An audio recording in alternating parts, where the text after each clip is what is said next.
Hello and welcome to my book club. I suppose I'm going to be talking you through what I read in March. Reading's definitely picked up at the end of the month because I don't know about you, but COVID hit and A-levels got cancelled. So now I actually have time to read, which is nice. So I'm just going to start. I'm going to go through, give a little review, say what I thought of the book, and if you should read it, like a little book club. So first on my list, which I'm only going to briefly mention, is Tattooist of Auschwitz. Now, I'm not 100% sure if I read this in March, which is why I'm just kind of glossing over it, or if I read it late February. I think that's the last month before. Quite good. I felt it was almost, I suppose in one way it was nice because it turned something so gruesome and made it almost optimistic, but I think at the same time it was a bit trivialised, and I know it was based on a true story, but I think it was nice. But if that was the only, I wouldn't recommend that as kind of the be all and end all of Auschwitz and Holocaust like reading. But a nice book, I'll be honest. It wasn't, obviously it's a bit shocking, but it's not as kind of gruesome as you'd think it'd be. Next on my list was Candide. I always say that wrong, I think it's Candide. Correct me if I'm wrong. By Voltaire. This is kind of philosophy fictional book about someone called Candide, the optimist, who goes around and has terrible things happen to him, and he still claims the life philosophy of best of all possible worlds, which I think was Leibniz. I read this because of my A-level, where OCR-RE, where we study problem of evil, did. Quite interesting. I picked out some quotes to use in essays and highlighted them. That's the main reason I was reading it, really. So I don't know if I'd recommend it as some light reading, but not bad, especially for 17th century. There are some interesting things in there. Very gruesome again, but it's kind of in a jokey, trivialised manner, so you're just kind of like, oh, you don't really think much of it. Next book I read was Fahrenheit 451, and I read this because there's a massive hype around it, and I really personally didn't see it. It was fine. There are some really interesting metaphors, and I'm kind of wondering, it's a German book originally, it's in translation, and I'm wondering if that is because, at least I think it is, and I'm wondering if that's because it was written in German, and because some of the metaphors, I was just like, oh my god, I'd never think of that, and I'm wondering if that is because it's in translation, and when you're kind of in that language mode, apparently you see the world very differently. It's basically a story about how firefighters now burn books, but books are banned.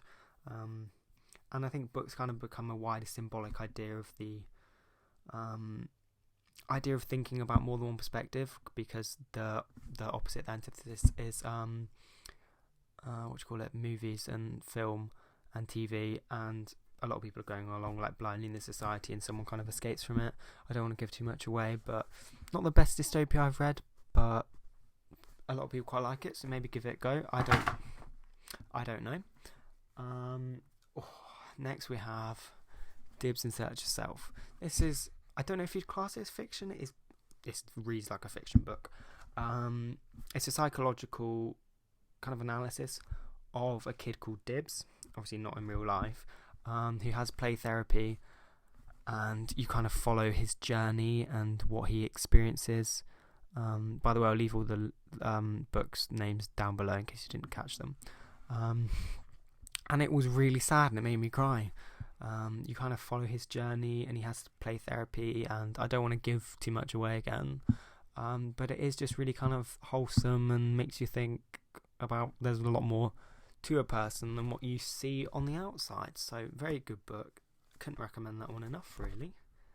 It does get a bit repetitive at times because it is a retelling of his therapy, so it's like he goes into a playroom and it's kind of the same thing a lot of the time, but not bad. Definitely not bad. Lastly, we have Ali Smith Winter. I believe she's writing 4 of these seasonal books. This is the second one, signed by the author. I just ordered it second hand, and I was like, oh, not bad.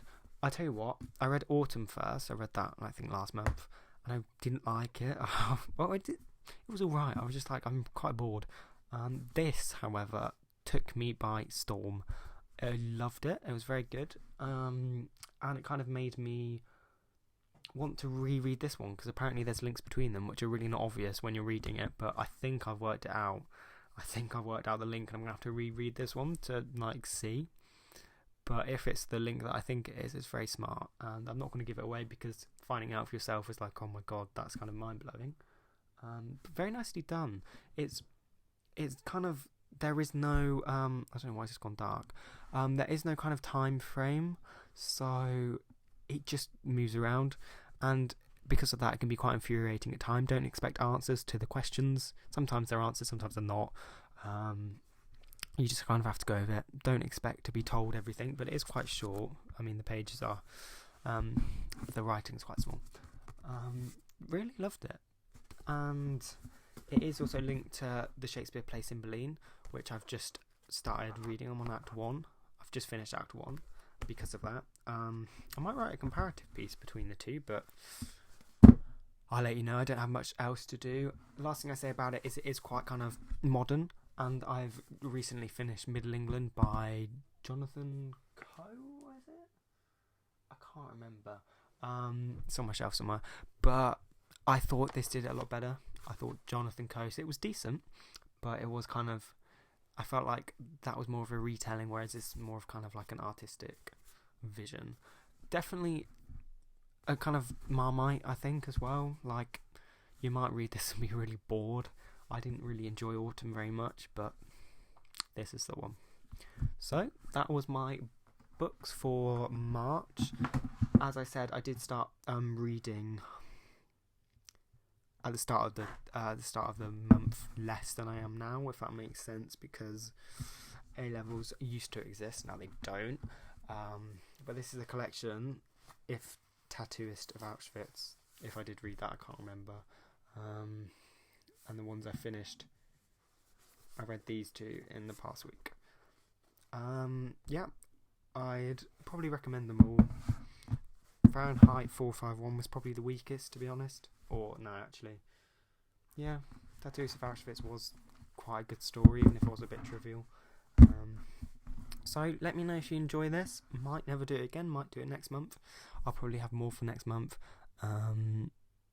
Subscribe if you want to. Leave a like if you want to. Follow my other social medias. And I will see you soon. Also, I have a song coming out in a few weeks, in case anyone is interested.